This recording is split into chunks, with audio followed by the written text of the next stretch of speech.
Welcome to The Explainer. Today, we're unlocking a concept that could seriously change the way you work. We're diving into the core ideas of Cal Newport's incredible book, Deep Work, to figure out how to thrive in a world that feels like it's designed to distract us.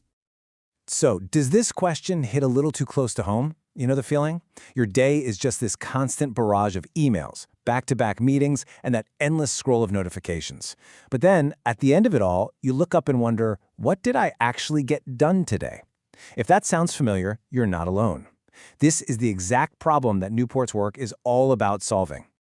All right, so let's start by painting a picture of the world we're all trying to work in. Newport argues that the modern workplace is basically suffering from an epidemic of distraction, one that's constantly pulling us away from the stuff that actually creates the most value.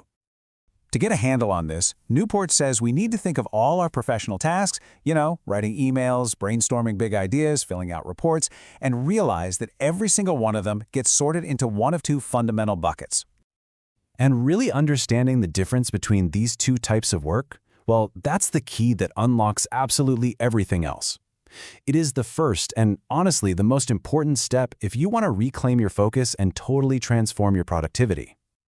Okay, so what in the world is deep work?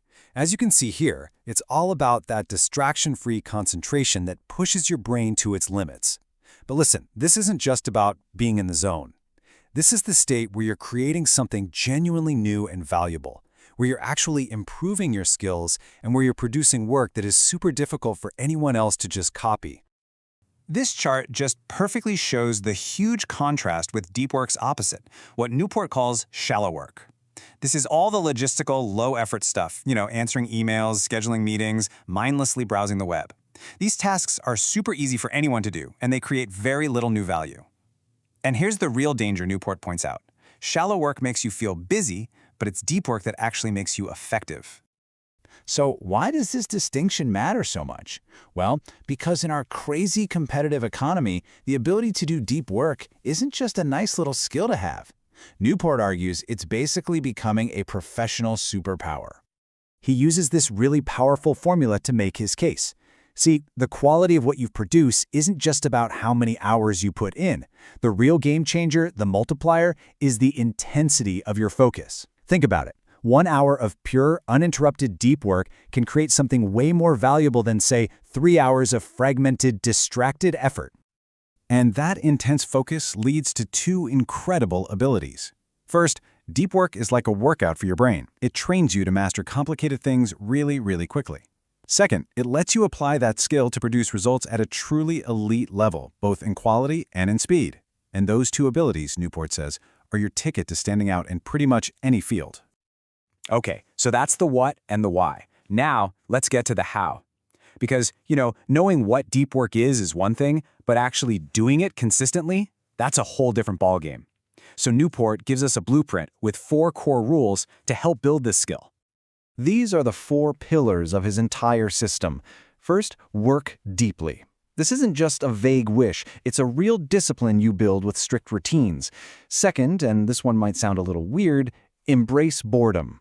Now, this is so important because our brains get rewired by constant new things to look at. By letting yourself be bored, you're actually retraining your attention span. Third, quit social media, or at the very least, be super intentional about how you use it, because those platforms are literally designed to break your focus. And finally, drain the shallows. This means you have to actively look at your tasks, find the low-value stuff, and systematically get rid of it. This quote really just gets to the absolute heart of the whole philosophy. It's so clear. If you want to perform at your best, you just can't do it while you're being constantly distracted. Peak performance demands that sustained, single-minded concentration. Period. So, the big question, how do you actually start? I mean, this can all sound like a lot, but Newport makes it clear that the path to deep work doesn't begin with some radical life change. It starts with one single, deliberate step. And here it is. Your very first step is to just find 1 hour in your schedule. That's it. Block it off on your calendar, turn off your phone, close your email, and just dedicate that time to one single tough task. You have to treat it like it's the most important meeting of your day, because honestly, when it comes to creating real value, it just might be. So, we'll leave you with this thought to chew on. Just imagine what you could create or what you could learn or what problem you could solve if you could consistently tap into your full attention. According to Cal Newport, mastering the skill of deep work isn't just about getting more done, it's about unlocking your full professional and intellectual potential.